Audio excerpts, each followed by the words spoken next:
नमस्ते दोस्तों आज फिर एक बार सैटरडे और हम आमने सामने। दोस्तों आज हम बात करेंगे वैल्यू के बारे में। जी हाँ दोस्तों, वैल्यू, हम कैसे हमारे रिलेशनशिप की वैल्यू करते हैं। बहुत बार दोस्तों हम हमारे रिलेशनशिप को यूज़ करते हैं और चीज़ों की वैल्यू करते हैं।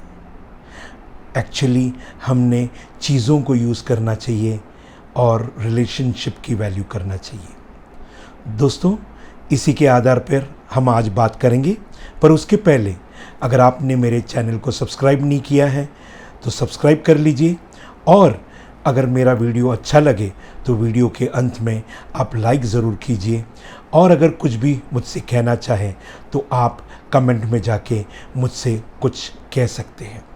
और इस वीडियो को अपने दोस्तों के साथ, अपने रिश्तेदारों के साथ और अपने ग्रुप में शेयर ज़रूर कर लीजिए, ताकि कुछ अच्छी बातें उन्हें भी आप पहुंचा सकें।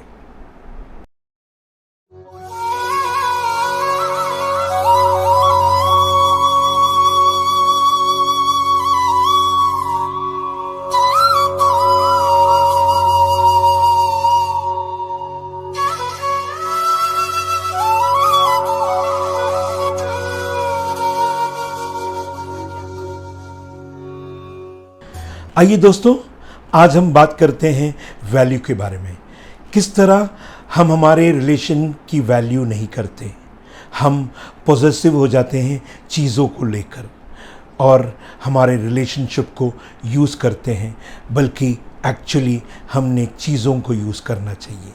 दोस्तों इसके पहले मैं आपको एक कहानी सुनाऊंगा, पर कहानी से बात याद आई कि बहुत लोग मुझे कमेंट्स में पूछते हैं, सर आप वास्तु गुरु हो, फिर आप वास्तु की बात छोड़कर कहानी क्यों सुनाते हैं। दोस्तों वास्तु सिर्फ चीज़ों की नहीं होती है, वास्तु सिर्फ घर की नहीं होती है, या वास्तु सिर्फ दिशाओं की नहीं होती है। वास्तु हमारे मन का भी होता है, वास्तु हमारे थॉट्स का भी होता है, वास्तु हमारे माइंड का भी होता है। तो दोस्तों ये कहानियाँ इसलिए सुनाता हूँ ताकि हमारे माइंड, हमारे थॉट्स में पॉजिटिव आ जाए और इससे आपका वास्तु सही चलने लगता है। दोस्तों मुझे याद है कुछ साल पहले जब मैं वास्तु सीखने गया था, और वहाँ हमारे रियल वास्तु गुरु, उनसे हम वास्तु सीख रहे थे, हमारे गुरु शाखा से। और जब हम वास्तु सीख रहे थे तो वास्तु सिखाते सिखाते वो हमें बहुत सारी कहानियाँ सुनाते थे, ऐसी कहानियाँ जो वास्तु टीचिंग से लिंक थी, जो हमारा माइंड, बॉडी और सोल का वास्तु करता था। बहुत सारी कहानियाँ सुनाई, और वो कहानियाँ इतनी दिलचस्प थी, इतनी नॉलेजेबल थी, इतनी इन्फॉर्मेटिव थी कि आज भी उस कहानियों के घोड़े आज भी हमारे जहन में दौड़ रहे हैं। जी हाँ दोस्तों, जब भी हम कहानी के माध्यम से कुछ बात कहते हैं तो हमारे दिमाग में बरसों तक रहते हैं। जैसे हमें आज भी याद है हमारी नानी ने या दादी ने जो कहानी हमें सुनाई थी, और जब भी कोई सीख दी थी तो कहानी के द्वारा दी थी। तो दोस्तों जब भी कोई स्टोरी फॉर्म में या कहानी के द्वारा हमें कुछ बताता है तो वो हमें याद रखना बड़ा आसान हो जाता है। आइए दोस्तों, एक कहानी आज मैं आपको लेकर आया हूँ, एक फैमिली की कहानी, जिसमें एक पिता, एक माँ और एक 10 साल का बच्चा एक घर में रहते थे। अब ये पिता जो था वो अपने चीज़ों को लेके बहुत पॉजिटिव था। हर एक चीज़, चाहे उसके घर हो, चाहे गाड़ी हो, चाहे घर में रखी चीज़ें हो, चाहे अपना ब्रीफकेस हो, अपना वॉच हो, हर एक चीज़ के बारे में बहुत पर्टिकुलर और बहुत पॉजिटिव था। जब भी उसकी घड़ी यहाँ हो वहाँ हो जाती थी तो वो बीवी से चिल्लाता था कि मेरी घड़ी को किसने हाथ लगाया, मैंने घड़ी यहीं रखी थी, किसने हाथ लगाया। उसी तरह कभी साउंड सिस्टम या टीवी स्टार्ट होने में थोड़ा देर हो जाए तो चिल्लाता था, किसने टीवी को हाथ लगाया, टीवी चल नहीं रहा है। इसी तरह हर एक चीज़ को लेके बड़ा पॉजिटिव था। अपनी गाड़ी को भी वो किसी को हाथ लगाने नहीं देता था। यहाँ तक कि अपनी गाड़ी भी खुद साफ करता था, बल्कि किसी को धोने भी नहीं देता था। घर में हर एक चीज़ उसको स्पिक और स्पैन चाहिए थी, क्लीन चाहिए थी। फिर अगर कभी कुछ हो जाए तो उसे अपने रिश्तेदारों पे, अपनी वाइफ पे, अपने बच्चों पे नाराज़ होने से उसको कोई प्रॉब्लम नहीं था, लेकिन उसकी चीज़ें यहाँ वहाँ नहीं होनी चाहिए।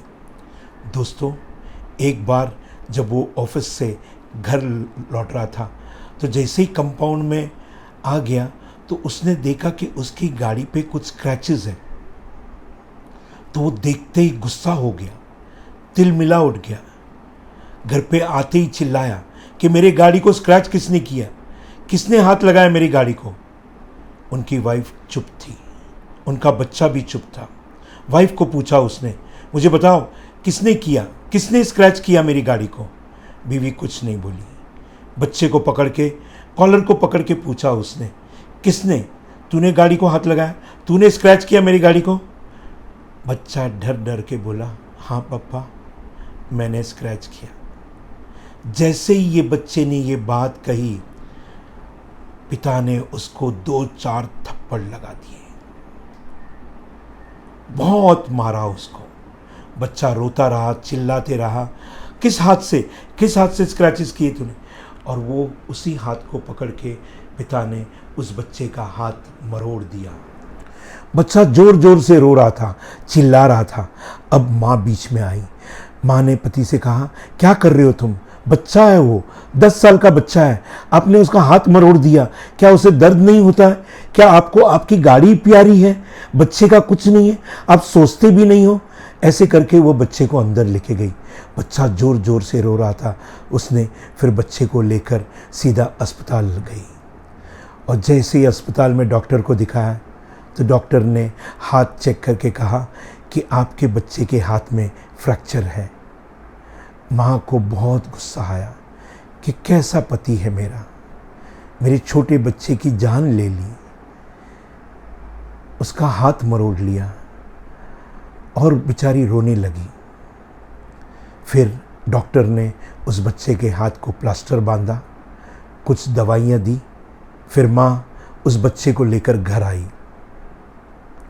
जैसे ही वो बच्चा घर के अंदर दाखिल हुआ तो बाप ने देखा कि बच्चे के हाथ में प्लास्टर लगा हुआ है। वो कुछ नहीं बोला। जैसे ही माँ बच्चे को लेकर बेडरूम में चली गई, बाप को बहुत बुरा लगा। उसने सोचा, मैंने ये क्या किया कि बच्चे का हाथ फ्रैक्चर हो गया।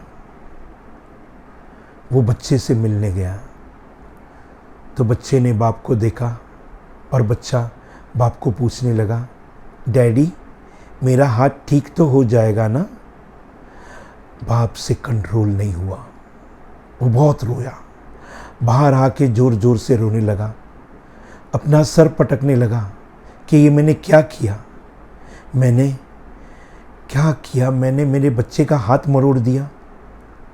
वो बाहर गया, गाड़ी के पास गया, और गुस्से में उसने गाड़ी को 2-4 लातें मारी, क्योंकि उसे लगा कि मैं इतना पॉसेसिव क्यों हूँ चीज़ों को लेकर, इस गाड़ी को लेकर, और मैंने इस गाड़ी की वजह से मेरे बेटे का हाथ मरोड़ दिया। गाड़ी तो नहीं आ जाएगी, लेकिन क्या मुझे मेरा बेटा वापस मिलेगा? अगर कुछ हो जाए तो क्या होगा मेरे बेटे का? उसको रियलाइज़ हुआ कि उसने जो किया वो गलत किया। उसने वापस 2-4 लात गाड़ी को मारी, और फिर उसने गाड़ी की तरफ देखा, गाड़ी के स्क्रैचेस की तरफ देखा। वो और करीब गया, देखा गाड़ी की स्क्रैचेस नहीं थी, पर उस गाड़ी पे कुछ लिखा हुआ था। बाप और करीब जाके पढ़ने की कोशिश की कि गाड़ी पे क्या लिखा है, और बाप ने देखा कि स्क्रैचेस नहीं, बल्कि उसके बच्चे ने उस गाड़ी पे कुछ लिखा था। और जैसे उसने वो पढ़ लिया, वो जोर जोर से चिल्ला चिल्ला के रोने लगा कि मैंने ये क्या किया। और अपना सर गाड़ी को पटक पटक कर मारने लगा और रोने लगा। आप जानना चाहते हैं कि उस बच्चे ने गाड़ी पे क्या लिखा था? उस बच्चे ने उस गाड़ी पे स्क्रैचेस नहीं, बल्कि उस गाड़ी पे उस बच्चे ने लिखा था, आई लव यू डैडी। अगर बाप ने ये पहले देखा होता तो ये सिचुएशन ही नहीं आती। तो दोस्तों, हम लोगों से बहुत बार ऐसे हो जाता है, हम हमारी चीज़ों को लेके पॉसेसिव हो जाते हैं। हमारा मोबाइल, हमारी वॉच, हमारी गाड़ी, हम एक्चुअली वस्तुओं को लेके पॉसेसिव हो जाते हैं और रिश्तों को, संबंधों को यूज़ करते हैं। एक्चुअली हमने चीज़ों को, वस्तुओं को यूज़ करना चाहिए और हमारे रिलेशन, हमारे संबंधों को वैल्यू करना चाहिए। तो दोस्तों, मैंने तो आपको कहानी बताई, अब आप देखिए आप अपने रिलेशन में क्या फ़र्क लेकर आ सकते हैं। आज के लिए इतना ही, फिर मिलेंगे अगले सैटरडे। तब तक के लिए अपना ख्याल रखिए।